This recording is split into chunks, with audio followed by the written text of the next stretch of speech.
नमस्कार, दिन भर की बड़ी खबरों में आपका स्वागत है। मैं हूं आराधना।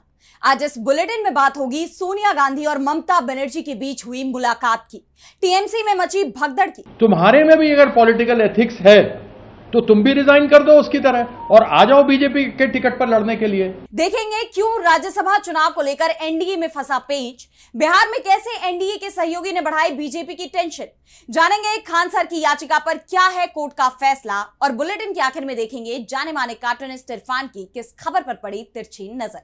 लेकिन दिन भर की तमाम बड़ी खबरों से पहले एक नजर आज की सुर्खियों पर। निशांत कुमार की शैक्षणिक योग्यता का मामला, आरजेडी ने लिखा, जिसको इंजीनियर बताते नहीं थकते पार्टी के लोग, वो आदमी 12वीं पास निकला। मोदी सरकार के 12 साल पूरे, 10 जून को दिल्ली में एनडीए की बड़ी बैठक, भारत मंडपम में दोपहर 3 बजे जुटेंगे गठबंधन के सभी नेता। आईआरसीटीसी घोटाला मामले में लालू और राबड़ी को दिल्ली कोर्ट से मिली राहत, एक बार फिर टला फैसला, अब 16 जुलाई को फैसला सुनाएगा कोर्ट। मणिपुर में हिंसा जारी, कांगपोकपी में विलेज गार्ड की ली गई जान, सीएम युमनाम ने जताया शोक, कहा दोषियों को कानून के दायरे में लाया जाएगा। और शेयर बाजार में तेजी, 394 अंकों की बढ़त के साथ 73,918 पर बंद हुआ सेंसेक्स, वहीं 119 अंकों की बढ़त के साथ 23,242 पर बंद हुआ निफ्टी। ये तो थी सुर्खियां। अब बात आज की सबसे बड़ी खबर की। इंडिया गठबंधन की बैठक में विपक्ष की एकजुटता की जो तस्वीर दिखाई दी, उसने पहले से ही बीजेपी की टेंशन बढ़ा रखी है और अब ममता बनर्जी सोनिया गांधी के आवास पहुंची। लेकिन इससे पहले सीआईडी ममता बनर्जी के घर पहुंच गई, जिसे लेकर सियासी सरगर्मियां बढ़ी हुई हैं, क्योंकि अब यह मामला बीजेपी वर्सेस टीएमसी नहीं बल्कि बीजेपी वर्सेस विपक्ष बनता जा रहा है। तो क्या है ये पूरा मामला, जानने के लिए देखिए ये रिपोर्ट। इंडिया गठबंधन की बैठक का असर अब बीजेपी पर दिखाई देने लगा है। 8 जून को दिल्ली में इंडिया गठबंधन की बैठक हुई, जिससे मोदी सरकार टेंशन में दिखाई दे रही है और अब बीजेपी ने एनडीए की भी बैठक बुला ली है। अचानक ही एनडीए की बैठक बुलाने के पीछे बीजेपी का डर सामने आ रहा है, जो इंडिया गठबंधन की एकजुटता के चलते दिखाई दे रहा है। दूसरी तरफ दिल्ली में मौजूद तृणमूल कांग्रेस की सुप्रीमो ममता बनर्जी गठबंधन को और धार देने में जुटी हुई हैं। उनकी 2 दिन में दूसरी बार कांग्रेस संसदीय दल की अध्यक्ष सोनिया गांधी से मुलाकात हुई। ममता सोनिया गांधी के 10 जनपद आवास पहुंची, जहां दोनों नेताओं के बीच कई मुद्दों पर चर्चा हुई। ये बैठक तब हुई जब ये कहा जा रहा है कि बीजेपी एक बार फिर परिसीमन विधेयक को संसद में लाने की तैयारी कर रही है और इसके लिए वो विपक्षी दलों में सेंधमारी की कोशिश में जुटी हुई है। कई दलों के सांसद उसके निशाने पर हैं, जिसमें टीएमसी के खिलाफ तो ऑपरेशन लोटस लॉन्च भी हो चुका है। वहीं ममता बनर्जी को बीजेपी के खिलाफ पूरे विपक्ष का साथ मिलता दिखाई दे रहा है। सोनिया गांधी ने खुलकर ममता बनर्जी का साथ देने की बात कही है। आपको याद होगा कि बंगाल चुनाव के नतीजे सामने आने के बाद ममता बनर्जी ने विपक्ष से एकजुट होने की बात कही थी और अब विपक्ष की तरफ से बता दिया गया है कि वो पूरी तरह से एकजुट है और ये एकजुटता अब दिल्ली में ही नहीं बल्कि राज्यों में भी दिखाई देगी। हालांकि अभी तक ये साफ नहीं हो पाया है कि सोनिया गांधी से मुलाकात के दौरान ममता ने किन मुद्दों पर चर्चा की, लेकिन जिस तरह से दोनों नेताओं की मुलाकात हो रही है वो बीजेपी की टेंशन जरूर बढ़ा रही है। ममता के सोनिया से मिलने की खबर से बीजेपी दिल्ली से लेकर कोलकाता तक दबाव में दिखाई दी और यही कारण है कि ममता के 10 जनपद पहुंचने से पहले पश्चिम बंगाल में सीआईडी की टीम उनके कालीघाट के आवास पर पहुंच गई। दरअसल टीएमसी महासचिव और अभिषेक बनर्जी को नोटिस देने के लिए सीआईडी की एक टीम पूर्व सीएम के कालीघाट आवास पर पहुंच गई। दरअसल सीआईडी उस मामले की जांच कर रही है जिसमें टीएमसी ने शोभन देव चटर्जी को विधानसभा में नेता विपक्ष बनाने के लिए एक लेटर स्पीकर को सौंपा था। इस दस्तावेज पर अभिषेक बनर्जी ने भी हस्ताक्षर किए थे, लेकिन टीएमसी के बागी सांसद ऋतुव्रत बनर्जी ने उस पर विधायकों के हस्ताक्षर को फर्जी बताया, जिसके बाद इस पर विवाद छिड़ गया। सीआईडी अधिकारियों ने इस मामले में अभिषेक बनर्जी की भूमिका के बारे में उनसे पूछताछ करने का फैसला किया है। इसी मामले में सीआईडी नोटिस देने के लिए ममता के आवास पर पहुंची, लेकिन उनकी टाइमिंग पर गंभीर सवाल खड़े हो गए हैं। अब देखना ये होगा कि विपक्ष की एकजुटता का बीजेपी कैसे सामना करती है। बंगाल में बवाल मचा हुआ है। ममता लगातार बीजेपी के खिलाफ मोर्चा खोले हुए हैं, जिससे बीजेपी का प्लान फेल होता दिख रहा है। पहले पार्टी के विधायक तोड़े गए, उसके बाद सांसदों पर भी डोरे डाले जा रहे हैं, लेकिन बीजेपी की ये कोशिशें नाकाम साबित होती दिख रही हैं। टीएमसी में मची भगदड़ पर पार्टी ने आक्रामक रुख अपना लिया है। इस बीच पार्टी प्रमुख ममता बनर्जी ने बड़ा दांव चल दिया, जिससे बीजेपी की परेशानी बढ़ सकती है। तो क्या है ये पूरा मामला, जानेंगे इस रिपोर्ट में। पश्चिम बंगाल में ममता बनर्जी की पार्टी टीएमसी के अस्तित्व पर संकट मंडराने लगा है। उनकी पार्टी के विधायकों ने तो पहले ही अलग गुट बना लिया था और अब टीएमसी के कई सांसद टूटते दिखाई दे रहे हैं। ममता बनर्जी ने पहले ही आरोप लगाया था कि बीजेपी उनकी पार्टी को तोड़ने की कोशिश कर रही है और अब उन्होंने बीजेपी की साजिश के खिलाफ बड़ा दांव चला है, जिससे बागी नेताओं की मुश्किलें बढ़नी तय मानी जा रही हैं। टीएमसी ने बागी हुए विधायक ऋतुव्रत बनर्जी के खिलाफ कलकत्ता हाईकोर्ट का रुख किया है। पार्टी ने कोर्ट में विधानसभा स्पीकर रथेंद्र बोस के उस फैसले को चुनौती दी जिसमें उन्होंने ऋतव्रत बनर्जी को विधानसभा में नेता प्रतिपक्ष के रूप में मान्यता दे दी। 11 जून को मामले में सुनवाई होनी है, यानी टीएमसी बागी विधायकों के खिलाफ एक्शन की तैयारी में दिख रही है। वहीं जो टीएमसी सांसद एनडीए को समर्थन देने के संकेत दे रहे हैं, उनके खिलाफ भी पार्टी ने सख्त रुख अपनाया है। टीएमसी सांसद कीर्ति आजाद ने बागी रुख अपनाने वाले सांसदों को सीधा गद्दार कहते हुए तीखे सवाल पूछे हैं।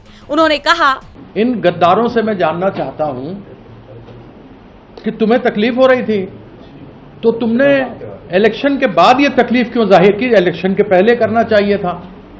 और इलेक्शन के बाद अनेकों आरोप लगाए सुखेंदु शेखर ने और रिजाइन कर दिया। उसका आरोप लगा, सही है गलत है वो तो अलग बात हो गया, लेकिन कम से कम उसने एक पॉलिटिकल एथिक्स दिखाया कि वह जिस पार्टी में था, जिस सिंबल के साथ राज्यसभा में एमपी था, उसकी समस्या थी, उसने रिजाइन कर दिया।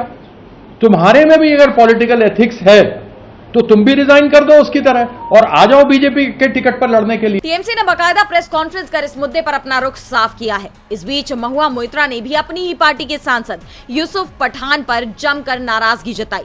दरअसल दावा किया जा रहा है कि गृह मंत्री अमित शाह ने पठान को फोन कर उन्हें दिल्ली बुलाया है, वो उन पर पाला बदलने का दबाव बना रहे हैं।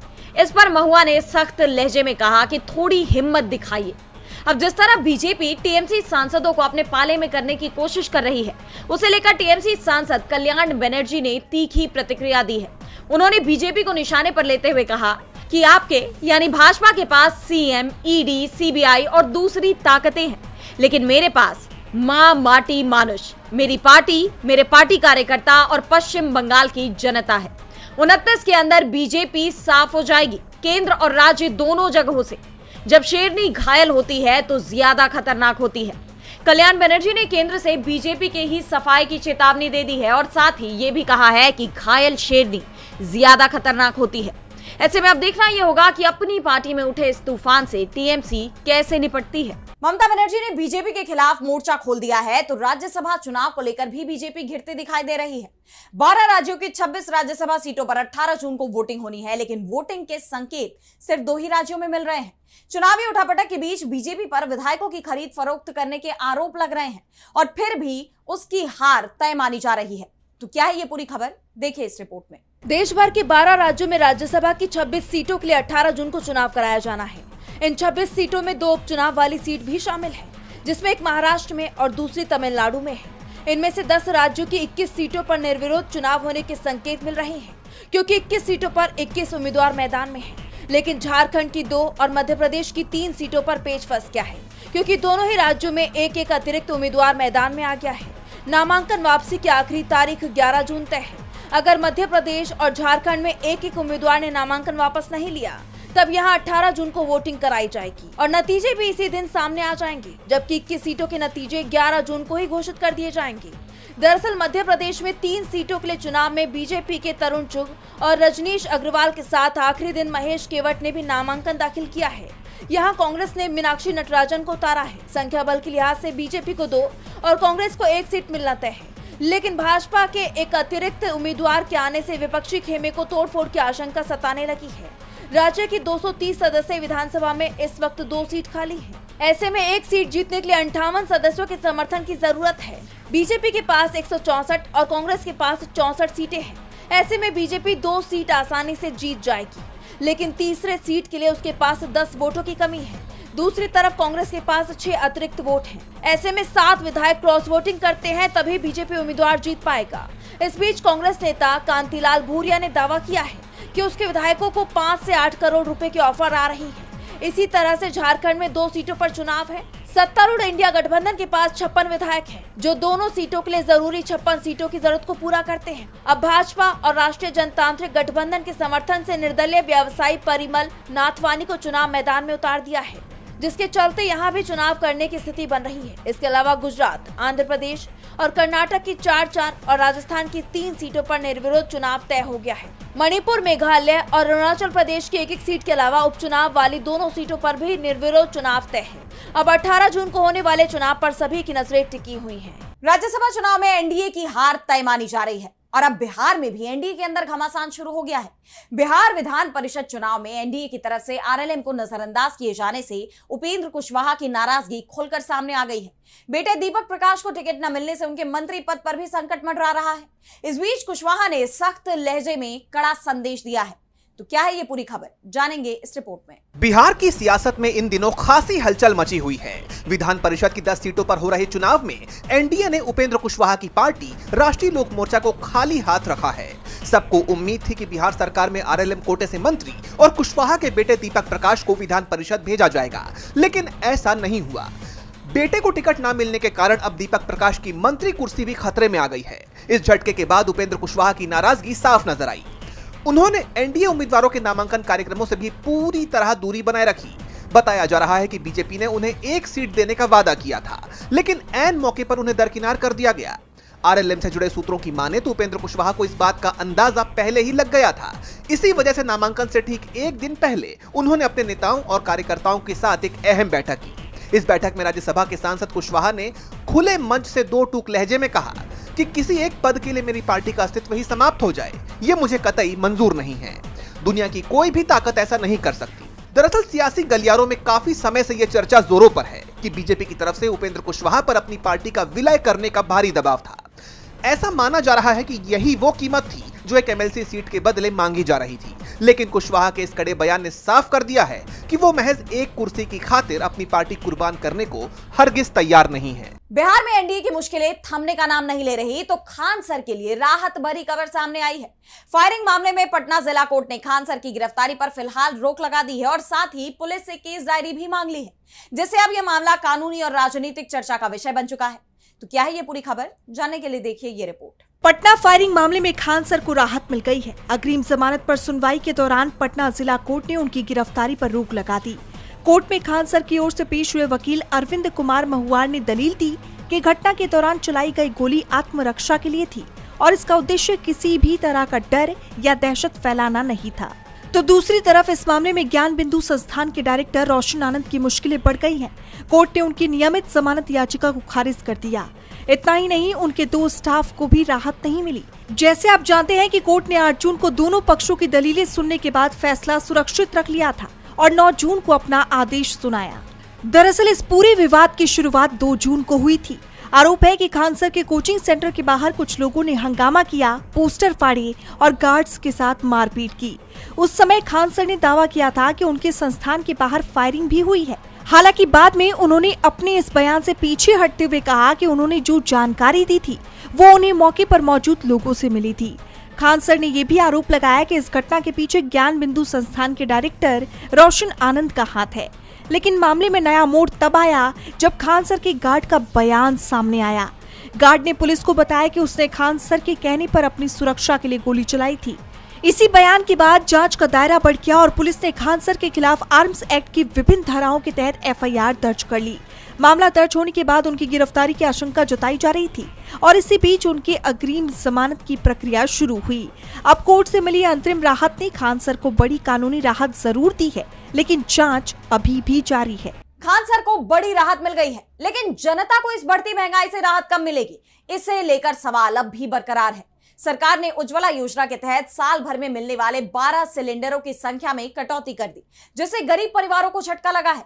महंगाई की इस दोहरी मार से आम आदमी का रसोई बजट पूरी तरह पटरी से उतर गया है और अब इस पर विपक्ष ने भी सरकार को घेरा है, जिससे सियासत भी गर्मा गई है। देखिए ये रिपोर्ट। आम आदमी की रसोई पर महंगाई की एक और मार पड़ी है। केंद्र सरकार ने प्रधानमंत्री उज्ज्वला योजना के लाभार्थियों को तगड़ा झटका देते हुए सब्सिडी वाले सिलेंडरों की संख्या में भारी कटौती कर दी है। अब गरीब परिवारों को साल भर में 12 या 9 नहीं, सिर्फ 4 सिलेंडर ही सब्सिडी पर मिलेंगे। इस फैसले का गणित बेहद सीधा है। नियम के मुताबिक साल के शुरुआती 4 सिलेंडर पर ही लाभार्थी को 300 रुपए प्रति सिलेंडर की सब्सिडी मिलेगी, जो सीधे उनके बैंक खाते में जाएगी। लेकिन जैसे ही आप 5वां सिलेंडर बुक करेंगे, सब्सिडी पूरी तरह खत्म हो जाएगी और आपको बाजार रेट चुकाना पड़ेगा। दिल्ली जैसे शहरों में जहां दाम पहले ही 942 रुपए के करीब है, वहां ये आम आदमी के बजट को बुरी तरह बिगाड़ने वाला है। सरकार ने अपनी दलील में इसे औसत खपत का नाम दिया है। पेट्रोलियम मंत्रालय के अधिकारियों का तर्क है कि उज्ज्वला के ज्यादातर परिवार साल में औसतन 4 ही सिलेंडर इस्तेमाल करते हैं। 7 जून को हुई 29 रुपए की बढ़ोतरी पर भी सरकार का अजीब तर्क सामने आया है कि ये खर्च प्रति व्यक्ति के हिसाब से रोजाना सिर्फ 20 पैसे का है। लेकिन सरकार का ये तर्क विपक्ष को रास नहीं आ रहा। कांग्रेस अध्यक्ष मल्लिकार्जुन खड़गे ने सोशल मीडिया पर पोस्ट किया, मोदी सरकार के 12 सालों में गरीबी घटाने की कैंपेन की रियलिटी। पहले गरीब से मनरेगा के तहत काम का अधिकार छीना, अब निवाला भी छीन रही है। 2016 में मोदी जी ने दावा किया था कि उज्ज्वला योजना के तहत महिलाओं को लकड़ी के चूल्हे के धुएं से मुक्ति मिलेगी। साल में 12 सब्सिडी वाले सिलेंडर का वादा था, जो पिछले साल 12 से घटाकर 9 कर दिया गया और 2026 में अब सब्सिडी वाले सिलेंडर की संख्या 9 से घटाकर केवल 4 कर दी गई। यानी 12 का वादा पर 4 का इरादा। एलपीजी की कीमतें बार बार बढ़ाई गई। 5 करोड़ 56 लाख लाभार्थी रिफिल खरीदने में असमर्थ हैं। सिलेंडर छोड़ माता बहनें चूल्हा अपनाने को मजबूर हैं। उनके आंसुओं पर घड़ियाली आंसू बहाने वाली मोदी सरकार सत्ता के नशे में चूर है। फिलहाल इस फैसले ने सियासी पारा चढ़ा दिया है और सड़क से लेकर सोशल मीडिया तक विपक्ष और आम जनता सरकार के इस कदम पर अपना गुस्सा जाहिर कर रहे हैं। महंगाई को लेकर मोदी सरकार पहले से ही घिरी हुई है। इस बीच सरकार के एक फैसले पर विवाद शुरू हो गया। केंद्र की मोदी सरकार ने एक बड़ा फैसला लेते हुए उस प्रोजेक्ट को मंजूरी दे दी जो इस वक्त सवालों के घेरे में है। वहीं अब यह प्रोजेक्ट पास करके सरकार ने खुद की मुश्किलें बढ़ाने का काम किया है, क्योंकि विपक्ष तो पहले से ही इस मुद्दे को लेकर सरकार पर हावी था और अब प्रोजेक्ट को मंजूरी मिलते ही विपक्ष का गुस्सा बढ़ना तय है। तो क्या है ये प्रोजेक्ट जिसने बढ़ाई मोदी सरकार की मुश्किलें? देखिए इस रिपोर्ट में। केंद्र की मोदी सरकार ने एक बड़ा फैसला लिया है। सरकार ने ग्रेट निकोबार प्रोजेक्ट के तहत एक बड़ा फैसला लेते हुए 13,000 करोड़ रुपए के नए ग्रीनफील्ड सिविल मिलिट्री एयरपोर्ट को मंजूरी दे दी है। इस प्रोजेक्ट के तहत अंडमान निकोबार द्वीप के गैलेथिया बे के पास चिनगेन में नागरिक और सैन्य यानी डुअल यूज एयरपोर्ट बनाया जाएगा। इसका संचालन भारतीय नौसेना के पास रहेगा। इस परियोजना को लेकर सरकार का तर्क है, नई जगह पर भविष्य में विस्तार की अधिक गुंजाइश है। इससे रणनीतिक रूप से अहम अंडमान निकोबार द्वीप समूह में भारत की सैन्य पहुंच, निगरानी क्षमताओं और लॉजिस्टिक्स को मजबूती मिलेगी। यही नहीं, बल्कि इस परियोजना के तहत सरकार ने भारतीय नौसेना के मौजूदा INS बाज एयर स्टेशन के रनवे विस्तार के प्लान को ठंडे बस्ते में डाल दिया है। वहीं अब इस पर बवाल होना तय माना जा रहा है, क्योंकि सरकार का यह फैसला ऐसे वक्त पर आया है जब कुछ दिन पहले लोकसभा में नेता प्रतिपक्ष राहुल गांधी ने इस प्रोजेक्ट का कड़ा विरोध किया था। उन्होंने आरोप लगाया था कि इस परियोजना के लिए लाखों करोड़ों पेड़ काटे जाएंगे, जिससे पर्यावरण को नुकसान तो होगा ही, साथ ही वहां रहने वाले आदिवासियों के अधिकार भी छीन लिए जाएंगे। लेकिन विपक्ष के इस विरोध को नेता प्रतिपक्ष के तर्क को नजरअंदाज करते हुए इस परियोजना को मंजूरी दे दी गई है। ऐसे में अब माना जा रहा है कि इस अनदेखी को लेकर विवाद बढ़ सकता है। और बुलेटिन के आखिर में देखेंगे जाने माने कार्टूनिस्ट इरफान की किस खबर पर पड़ी तिरछी नजर।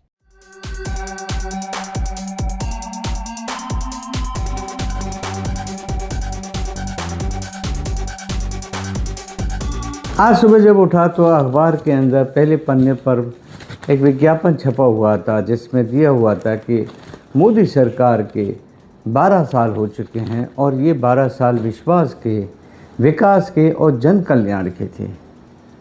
लेकिन हैरत की बात थी कि इसमें कहीं पर ये नहीं बताया था कि उन्होंने 12 साल में पिछले कितने स्कूल खोले थे, कितने हॉस्पिटल्स को खोला था, और ये भी नहीं बताया कि कितनी सरकारों को उठा के रख दिया और अपनी सरकार उनकी जगह पर बना ली, और कितने सारे वोटरों को वोट डालने से वंचित कर दिया गया। ये सब भी अगर बताते तो और अच्छा होता। क्या सिर्फ कुछ लोगों को मुफ्त राशन देना और जन धन खाते जिनके अंदर के रखने के लिए जनता के पास में पैसा नहीं है, वही काफ़ी था? हाँ, शायद काफ़ी यही था, क्योंकि आखिर वोट डालने तो वही लोग जाते हैं ना।